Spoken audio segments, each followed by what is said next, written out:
webinar on clean sport education. Our goal today is to discuss your key responsibilities around anti-doping and, of course, to empower you to compete clean. My name is Armando Urban, a member of the education team at the International Testing Agency. For those of you who don't know much or anything about the ITA, in a few sentences, we are an independent organization that offers anti-doping services to international federations, major event organizers, and other organizations requesting support. We are partnering with FIFG to deliver anti-doping services for them. The anti-doping rules based on the World Anti-Doping Code will be available soon and it will be communicated to you. Now, it is my absolute pleasure to introduce to our highly distinguished guest, who I'm sure many of you are already familiar with.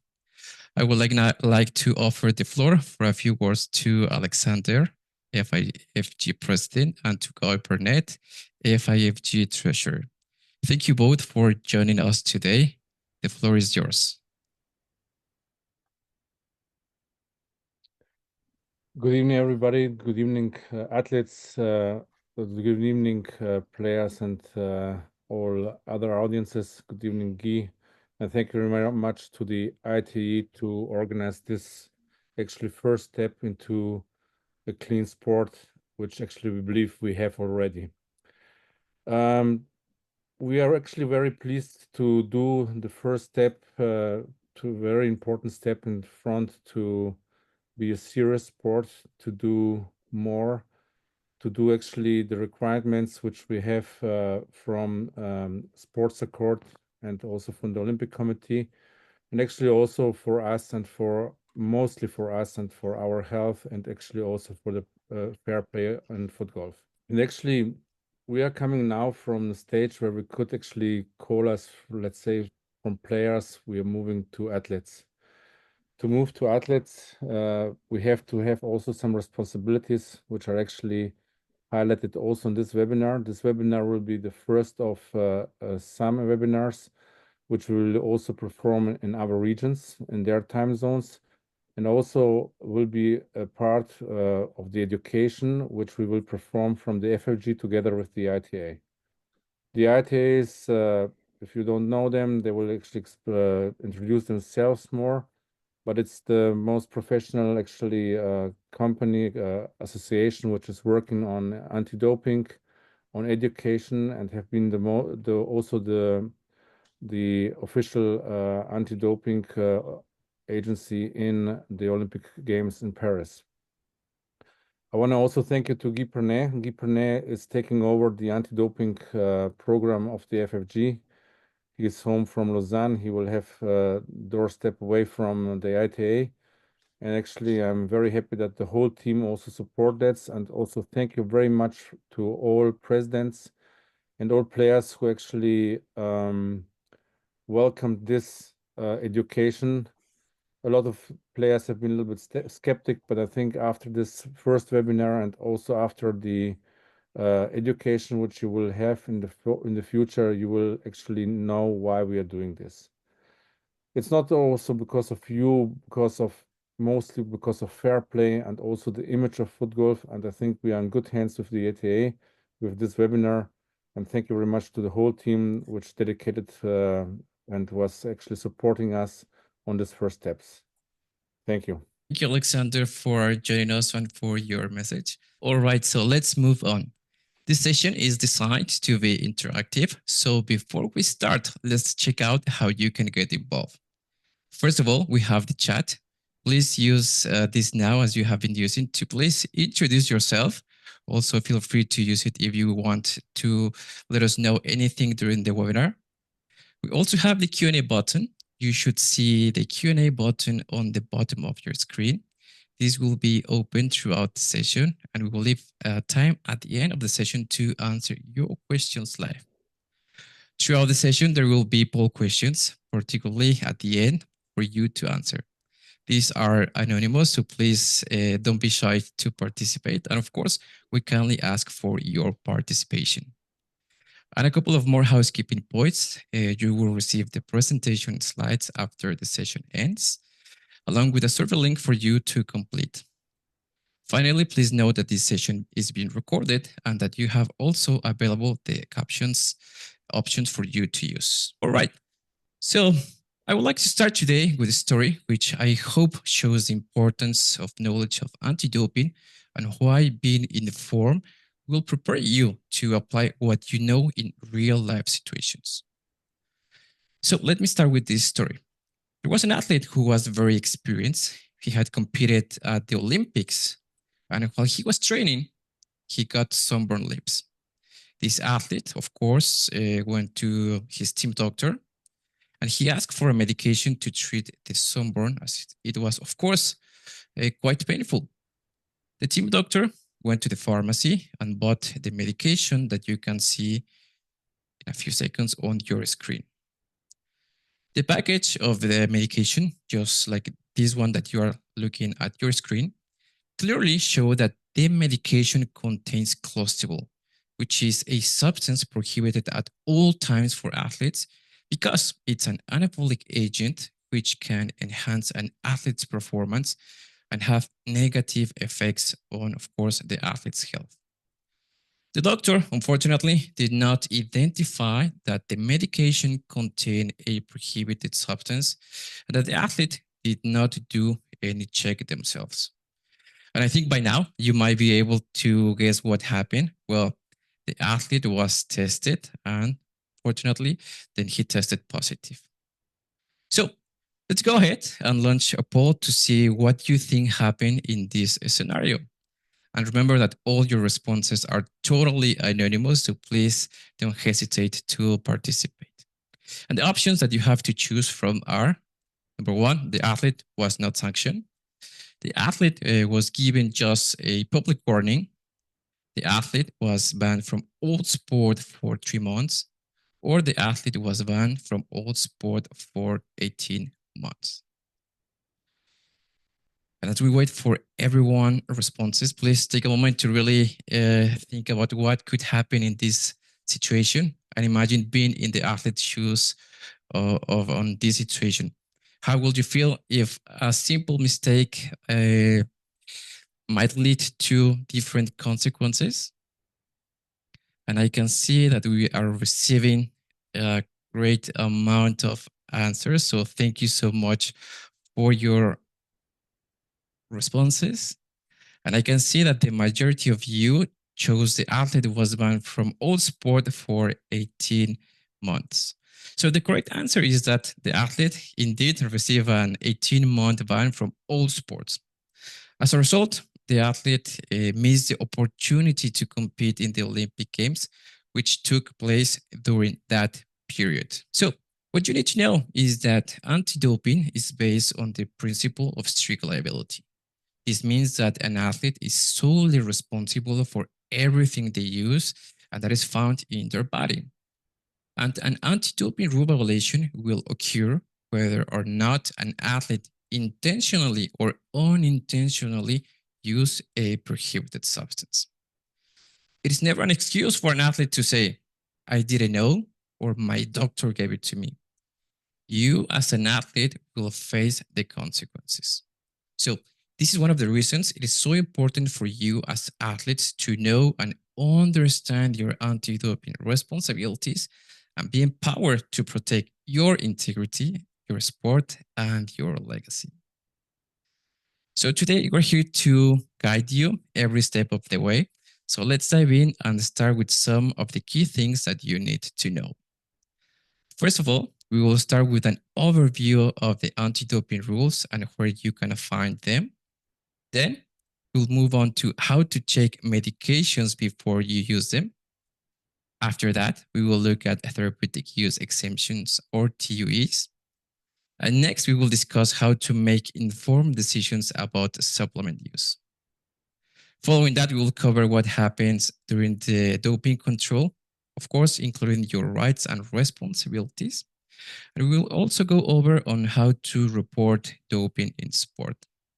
And finally, we will wrap up by showing you where to find additional information and resources. So first of all, what are the most important rules to know? Well, there are 11 anti-doping rule violations, or ADRBs for short. And an ADRB is much more than just a positive test result. And I will go into each of these rules in a moment. But what it's important for you to know is that all of them apply to you as athletes. Additionally, rules 5 to 11 also apply to athlete support personnel, which includes coaches, team managers, and medical staff. As athletes, understanding these rules and the potential consequences of an ADRB is essential. So earlier today, we saw some of the consequences throughout the story that I shared, the impact of a ban from all sport and missing out on a major competition. And again, a ban does not just mean being unable to compete. It also includes being cut off from training and even associating with others in sporting context, which of course means losing your community. This, of course, highlights how doping can negatively affect an athlete's mental and social well-being too. These consequences are also experienced by athletes who unintentionally or inadvertently dope. So the use of prohibited substances also risks an athlete's short and long-term physical health. Although we know that some of the negative health effects of performance enhancing drugs, such as EPO, testosterone, and many more, we can't say the same for newer drugs and the long term impact that this might have on the people who is actually using that. And also, please also remember that consequences have an impact on others around you too. For example, if two people in the same team test positive, then the whole team is disqualified. So let's talk more about the rules so you understand them and make sure that you don't break them. And of course, you can avoid these consequences. As mentioned before, the first four ADRVs apply only to athletes because they can only be committed in relation to testing. Article 2.1 of the World Anti-Doping Code is the most commonly known ADRB, which is the presence of a prohibited substance in an athlete sample. So in simple terms, it's a positive test. ADRB 2.2 is use or attempted use of a prohibited substance or method. An athlete may use or attempt to use a prohibited substance or method and not get caught by the testing program. But if there is enough evidence, they can still be sanctioned. Examples of evidence can include, for example, admissions, witness statements, documentary evidence, data, or any other analytical information. As an example, analytical information that can be obtained through the athlete biological passport. So moving on, there are also two other ADRBs which apply to athletes only, and these relate to conduct during testing. ADRB 2.3 occurs if an athlete refuses or fails to submit to testing.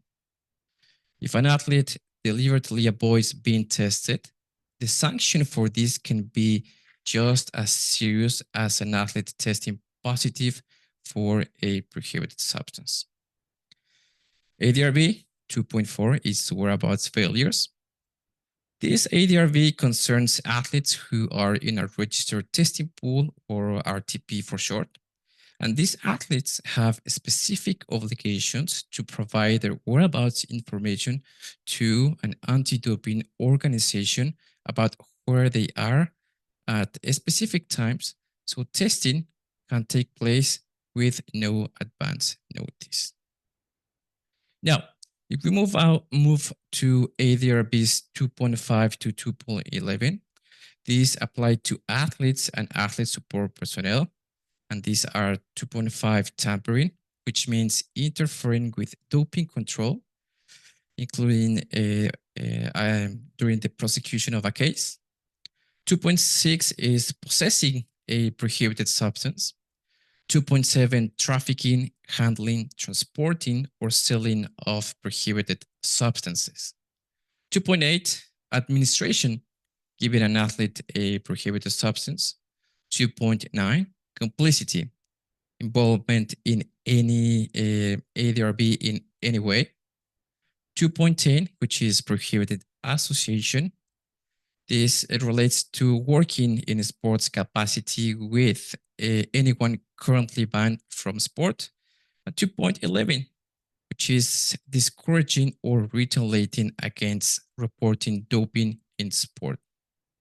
And these rules are all found in the World Anti-Doping Code. Let's now watch a video courtesy of Sport Integrity Commission of New Zealand to see these 11 ADRBs in action.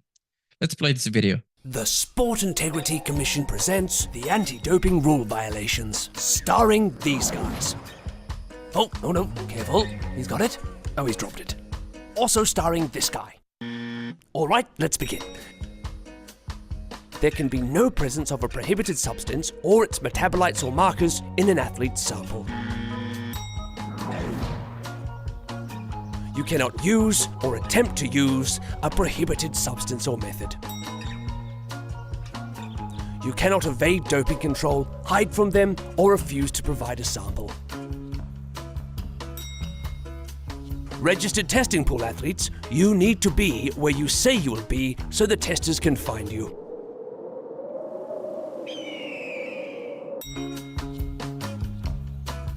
Athletes or any other person cannot tamper with any part of the doping control process. You can't have a prohibited substance or method in your possession. You can't sell or provide a prohibited substance or method to other people. You can't administer or attempt to administer a prohibited substance or method. You can't hide, help, or attempt to cover up a doping violation. You can't knowingly associate in a sporting capacity with someone who has been banned from sport due to an anti-doping rule violation.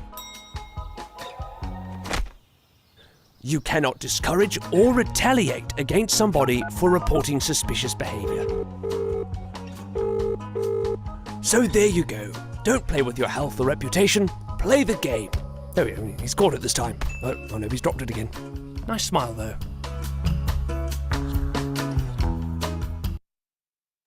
Welcome back, and now you know all about the ADRBs. So let's also remind you of another important document that you must be familiar with, which is the prohibited list. So the WADA prohibited list tells us what substances and methods are prohibited in sport and when. You must remember that it is updated at least annually, and the new list comes into effect on the 1st of January every year. Substances and methods on the list can be prohibited at all times, could be prohibited in competition, prohibited only in particular sports, and importantly, substances included in the prohibited list can be found in some medications, both prescription and over-the-counter, and of course in supplements and recreational drugs. So it's important to understand also the in-competition period, which starts at 11:59 p.m. the day before a competition throughout the end of the competition. And of course, the sample collection process related to this. It's very important to understand that this does not mean that you should stop taking a substance prohibited in competition at 11:59 p.m. on the day before your competition. But what it means is that the substance needs to leave your system by this time. And remember that different substances take different amounts of time to leave an athlete system. So please be extra careful. So what an athlete must do to fulfill your responsibilities and stay within the rules? Well, first of all, check all medications before use. As I mentioned before, substances can be added to the list. So even if you took something 3 years ago and you checked that it was okay for you to use them, then check everything again every time you use it, and please make this a habit.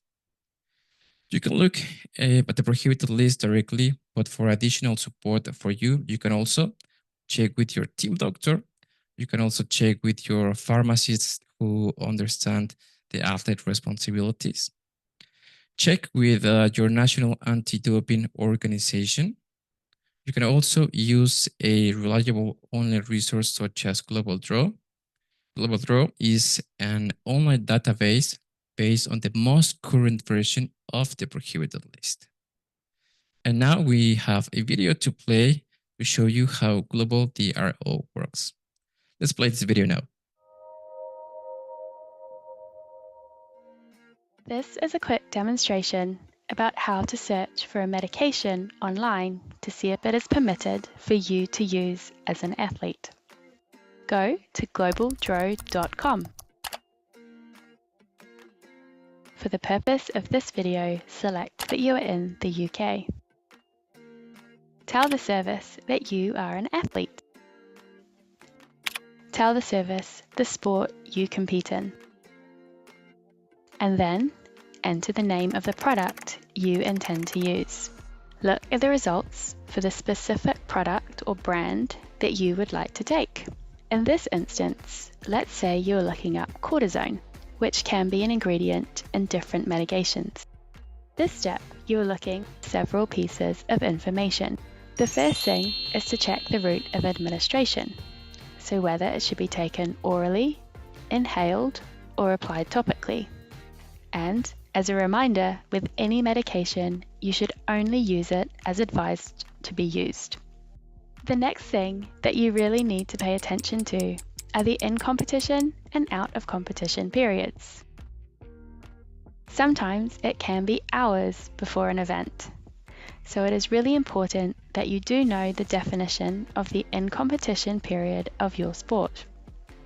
Now, this example tells me that the substance of interest is not allowed in the in-competition period by intramuscular injection, intravenous injection, a local injection into a joint, bursa, or tendon, not swallowed or applied in the mouth, and not an rectal application. However, inhalation, nasal, ophthalmic, optic, and topical administration can be used in the in-competition period.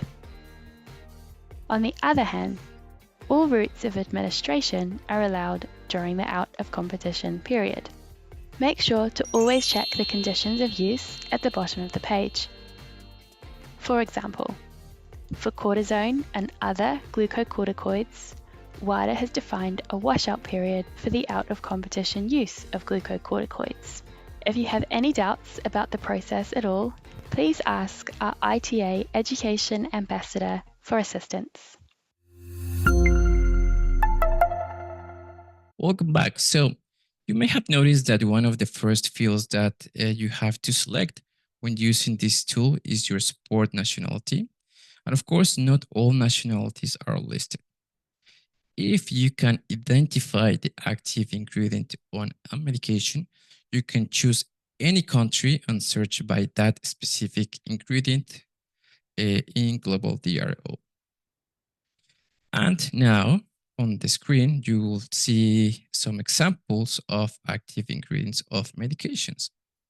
This is important because, as you can see from this picture, these are both the same brand, but they have different ingredients with different statuses. The permitted version is available in the UK, which is the right picture, and the prohibited in competition version is available in the USA, which is the left picture.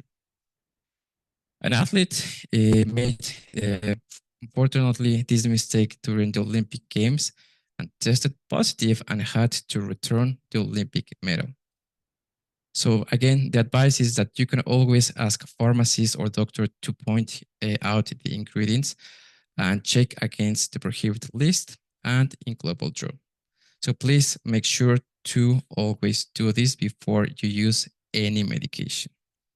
Now, It's also important to remind athletes of the risk of recreational drug use. Recreational drugs are prohibited in sport during the in-competition period. Recreational drugs include cannabis, amphetamines, MDMA, heroin, and cocaine. It's important to know that some recreational drugs can stay in your system for a long period of time after you use them.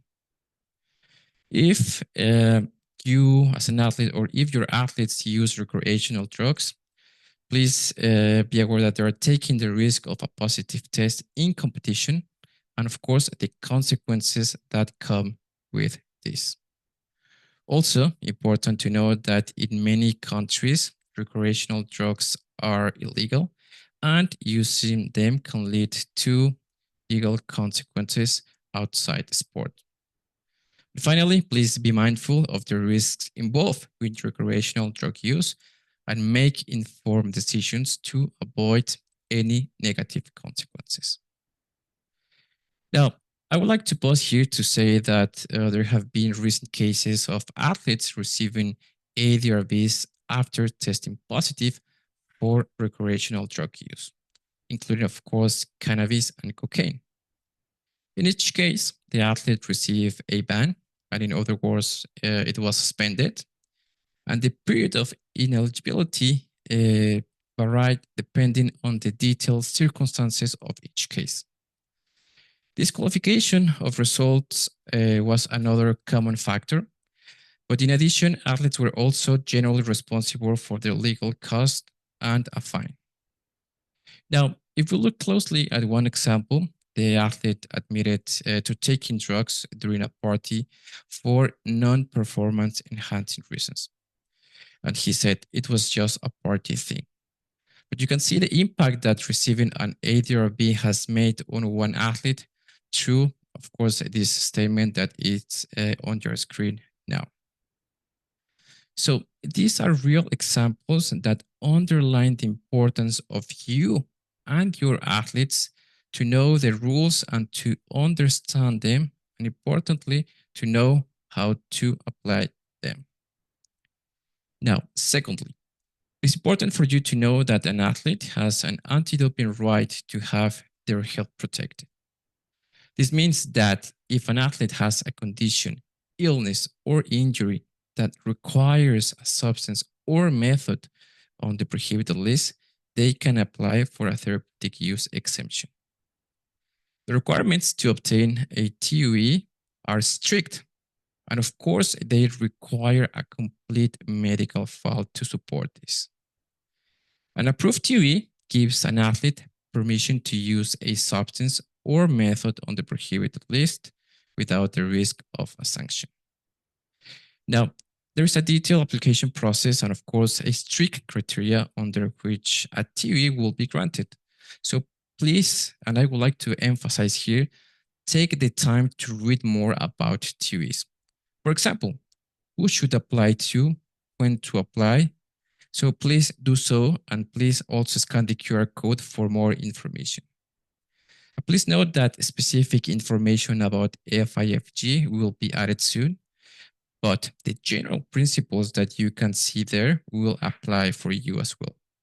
So for any immediate questions as well, our colleagues in the ITA TUE team will be also happy to help, and you can reach them at tue@ita.sport. Now, you need to also understand that supplements are a risk for athletes because the supplement industry is not well regulated at all. This means that supplements can be, number one, contaminated during the manufacturing process or in the supply chain of ingredients. They can also be mislabeled with all the contents not matching what is stated on the label. Also, remember that contamination and mislabeling can lead to the inadvertent ingestion of prohibited substances. Also, be aware that supplements can also be a risk to health. The testing of some supplements have shown that they can also contain heavy metals and even pesticides. So, It's important for you to be aware that no supplement is 100% risk-free for an athlete. So there must be an expert informed reason for an athlete to use them. Now, you can see here a supplement called Qualafreak. And this supplement is sold as a pre-workout. In the next slide, we have blown up the ingredients label. And now I'm going to ask you to please take a closer look to this picture. Can you identify the prohibited substance in here? And the options that you can choose are arginine AKJ, hygenamine, or thiamine.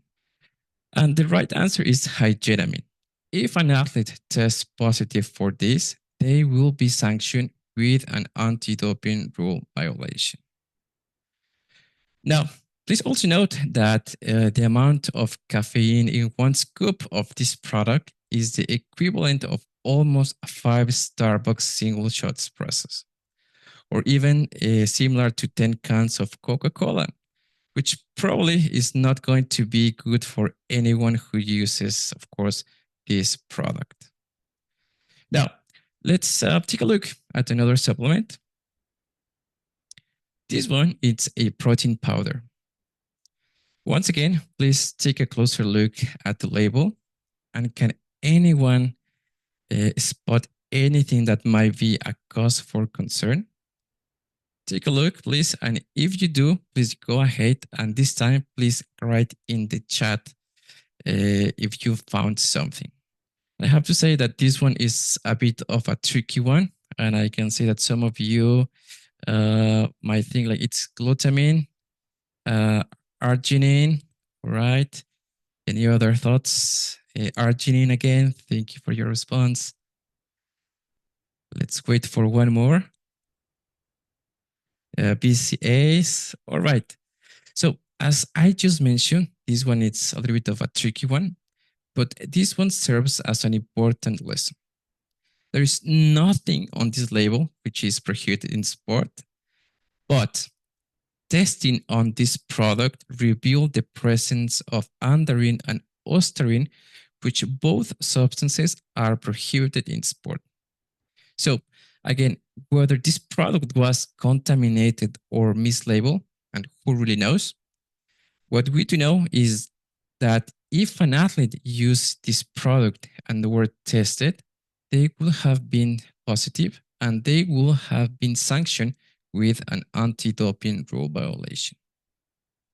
Now, if an athlete chooses to use supplements after careful consideration and, of course, after consulting with an expert to either understand their individual needs and the risk involved of using a supplement, they should only use supplements which have been batch tested by an independent supplement certification company for substances prohibited in sport to lower the risk. Although this might not completely mitigate the risk, it's that this is what we usually recommend. And here are many independent companies that test supplements around the world. And on your screen, well, you can see the ones that a few that we recommend. You can also check with your national anti-doping organization for their recommendation, as there might be country and language specific information that might best suit your needs. And remember again that no supplement is 100% risk-free for an athlete. So there must be always an expert informed reason for an athlete to use them. The fourth thing that you must do is to comply with the testing process. If you recall, evading or refusing testing is an ADRB itself, with a sanction being just as serious as testing positive. And the testing process should be, of course, the same for every sport, wherever you are in the world.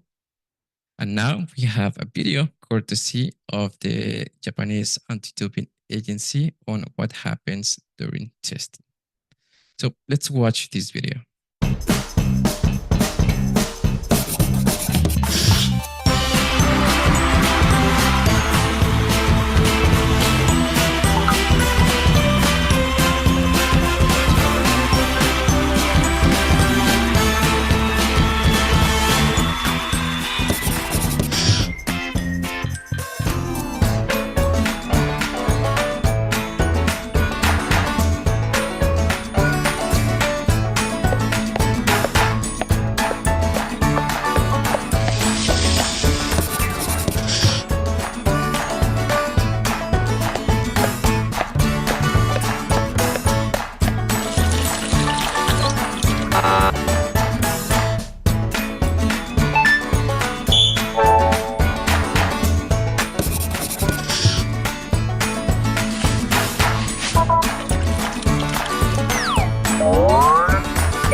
During testing, as an athlete, you have specific responsibilities, which include the ones that you see on your screen.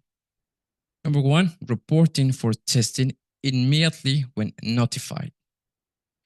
Also, to show valid identification. This could be your passport or other government ID. Remaining in direct sight of the doping control officer or chaperone at all times, and to comply with the sample collection process. As important as your responsibilities are also your rights. Every athlete has the right to a fair and equitable testing program.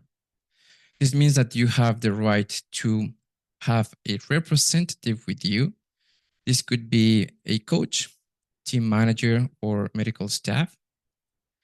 Please know that they will not watch you pee, but just support you with tasks such as checking if the sample codes and ensuring that the process is followed correctly. You can also request an interpreter if one is available. Request for special assistance or modifications for valid reasons. Ask any questions at any time. Ask to see the doping control officers and chaperones' IDs. To record any comments or concerns about the process on the doping control form. And to request a delay for valid reasons. Now, to briefly go over the reasons you can request a delay to reporting to the doping control stations. These are to attend a victory ceremony, to finish a training session, or to compete in a further event, to receive also necessary medical attention, to fulfill a media commitment, and or to warm down. Please note that ultimately the doping control officer will decide if the request to delay testing is valid. And during any delay, the athlete will continuously be observed. Now, before our live Q&A, which will start soon, it's time also to provide you with some resources on this topic. On your screen, you can see a QR code to the ITA Athlete's Guide to Testing. This guide is a short resource for athletes about doping control, covering the rights and responsibilities that we just talked about today, and the key points during sample collection. And this is available in multiple languages for you to download. So please feel free to take a screenshot or even scan the QR code now and to check out this resource.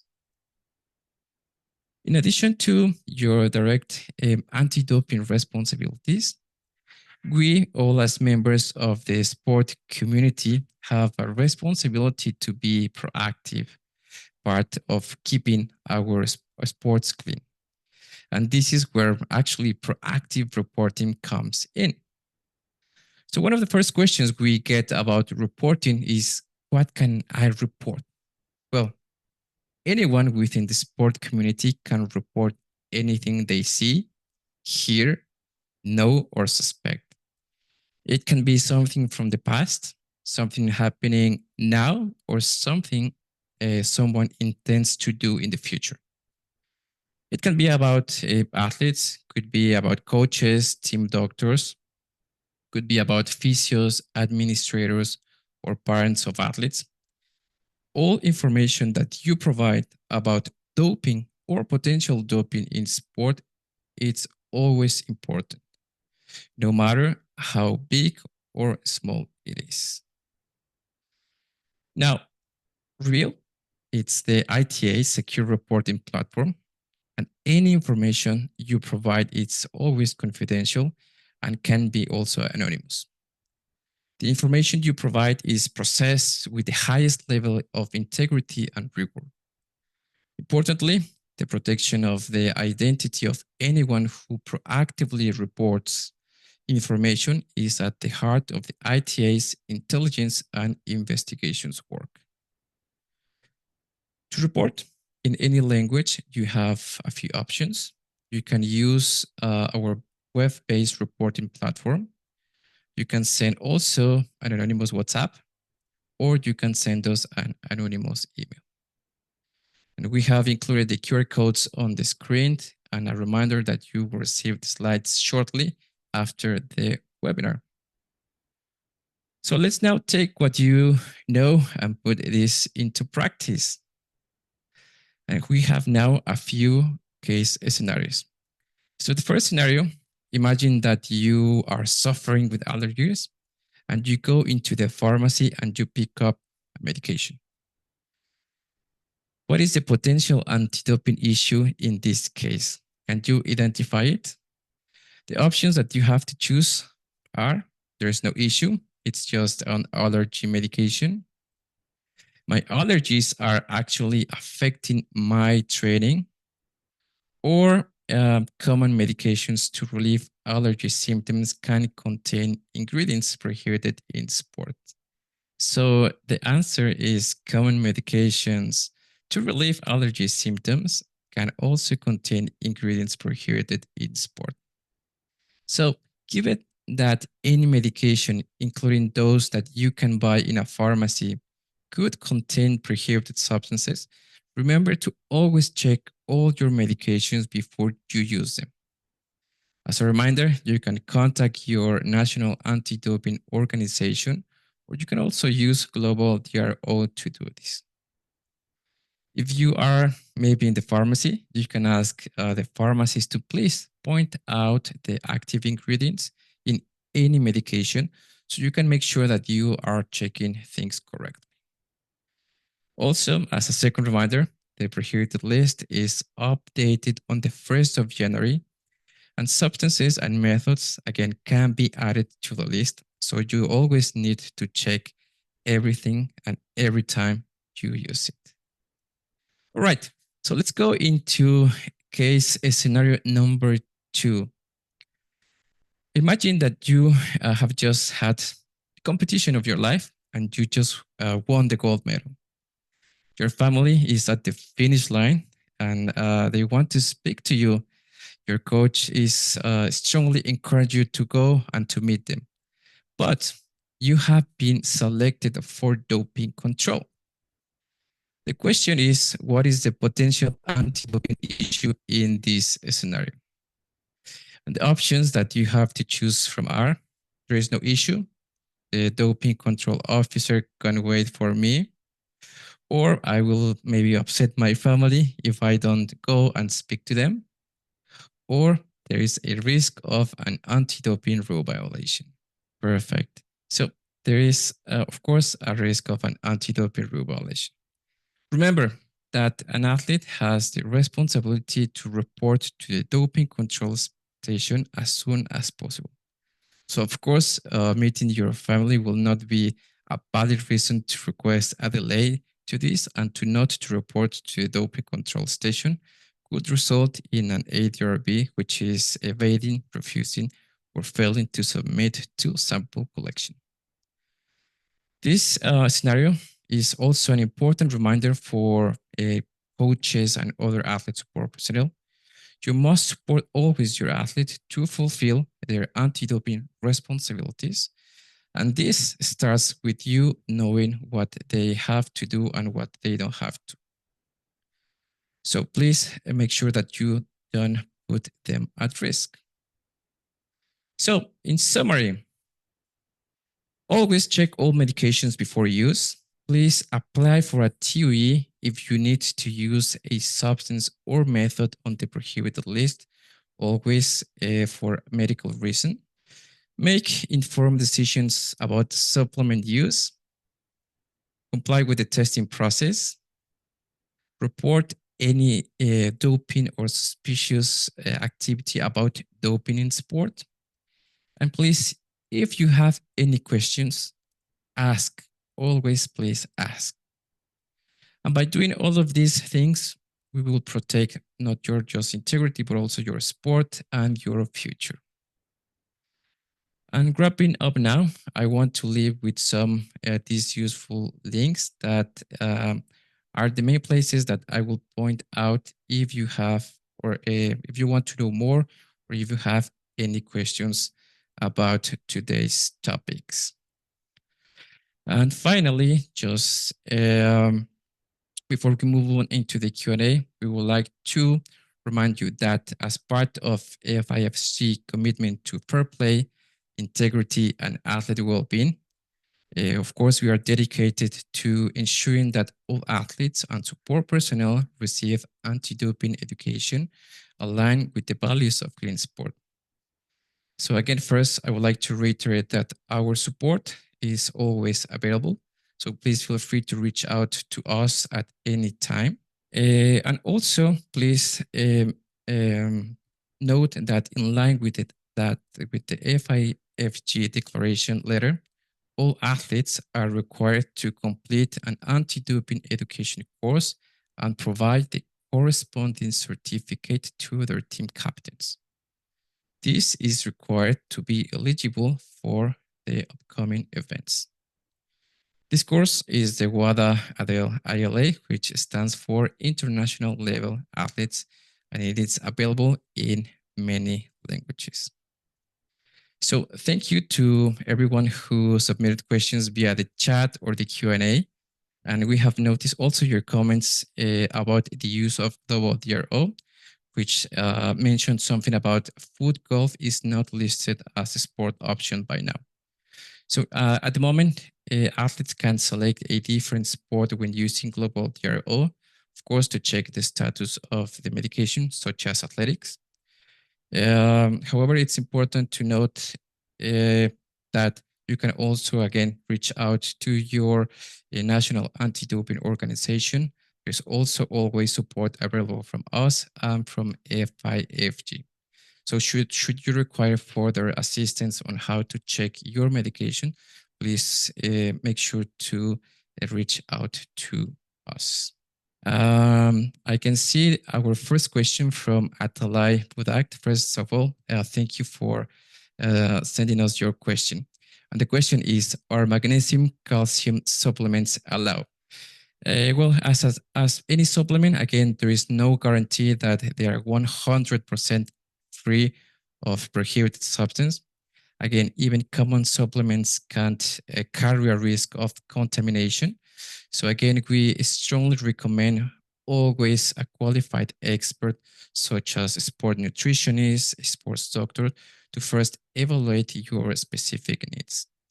Again, if you decide to use a supplement despite the risk, we always advise choosing products that have been batch tested by a third company that batch tests supplements for prohibited substance.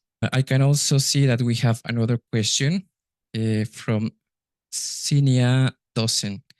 Why or why not intravenous infusions are prohibited?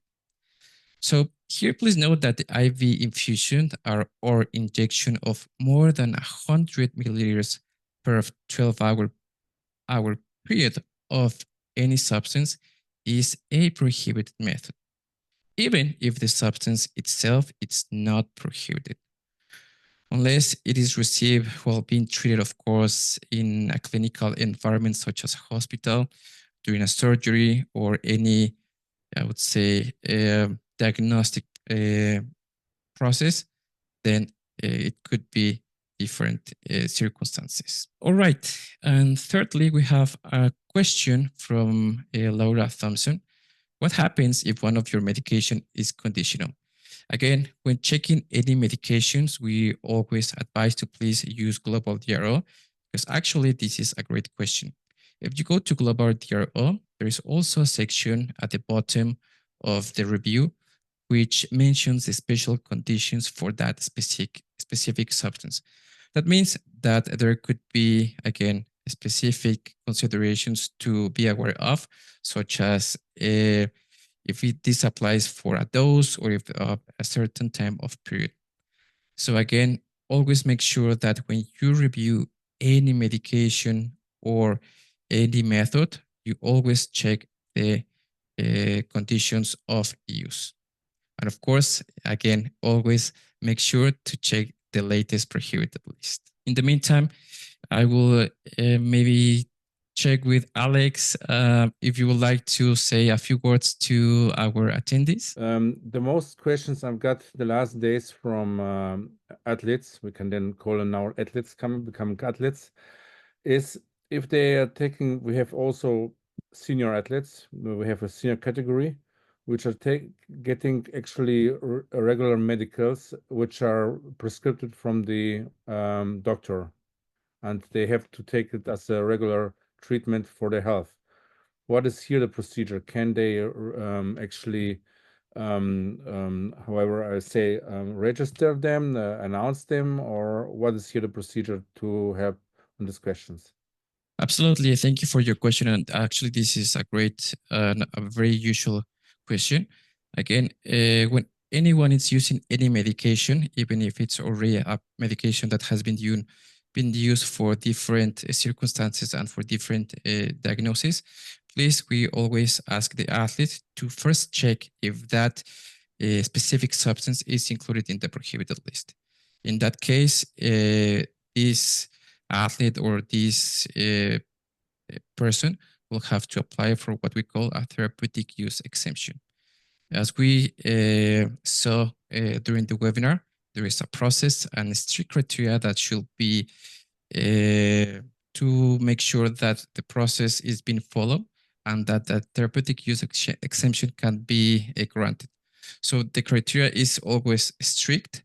And again, we recommend that please, if you have specific questions, please reach out to our TUE team, which will be able to provide you further details about the application process. And also we invite you to check the ITA website for more information. Thank you very much. Thank you, Alex. Just to give a clarification, just to give a clarification regarding the Adele course, we will share to the captains and presidents the link tomorrow and give the instructions how to apply. It's a very good course, a very simple one. It takes you some hours. You can enroll it and also go out and come back in. You have some tests at the end. And the biggest advantage is in 24 languages. So actually, we have here a case where actually everybody can understand it. You know, the purpose of this course also is that you understand this matter, not that you just attend, but you understand it and also educate yourself on that one. Thank you very much. The doping control will be present. We cannot tell you where, when, how many times. We actually agreed with the ATA that this information should not be shared. When the doping control will be present, then actually you will be informed. Absolutely. And just to summarize this, please always remember that testing can happen at any place, anytime, and anywhere. All right. So I believe we're running out of time. Alex, I will give you back the floor just to give any closing remarks from your side, and then we will wrap up the session. Thank you very much for this introduction. First of all, thank you very much that you are available for our athletes, for our captains and presidents, and us also. We have a very intensive communication with you, which I really appreciate because we're learning a lot. Also, these motions have been noticed also outside of our sports. Actually, we got a lot of positive feedback. Maybe it looks a little bit strange or I would say scaring, but I really trust that this process will be good for foot golf, good for everybody's health and so on. And we will inform for the Euro, especially the captains and the presidents, what will be expected from you. We already had a meeting last week. We will repeat this next week. So everybody will have to fulfill 3 criteria. One will be a declaration to agree on this. Then the next one will be the ADL course, and also additionally we will have also a rules course, which actually we want to go the next step to be a grown-up sport. And I think thank you very much to the ITA for your support and also for this very, let's say, informative and valuable webinar today. Thank you, Alex. Now, maybe I will give the floor to Guy also for any closing remarks. No, thank you very much for your presentation. It was very helpful for us and very full. I think it's a lot of information that we have to digest everything. It's just a question now. I see a lot of question down and remarks. When can the people have the answers, or do they have to do the course or to read it? Because I saw, for example, somebody who have a chronic meditation. Would I need to put forward the review? All this. Where do will they have the answer? Absolutely. Well, first of all, again, thank you for everyone who submitted any questions, not only about today's topics. Is there any specific question? And let me just check the Q&A and the chat. Please bear with me. So yes, I believe we have a lot of TUE related questions. I'm happy to direct these questions to our TUE team so they can address this directly with the athletes. Again, a reminder of our email. It's tue@ita.sport. Please feel free to send us your specific questions, your specific case, which medication you have questions on, and we will be happy to provide you more information not only on the whole process, but if anything else needs to be addressed. Thank you. Thank you. So again, if we didn't get to your question today, or if you have any additional questions later on, please feel free to reach out to us at education@ita.sport. Please don't forget to subscribe to our newsletter to stay always updated on all ITA education activities and also our education initiatives. And finally, a big thank you to Alex, to Guy, and to you, our audience. I wish you, you and your teams the very best in your upcoming competitions. And from all of us here in Switzerland, have a wonderful evening, and we look forward to seeing you soon.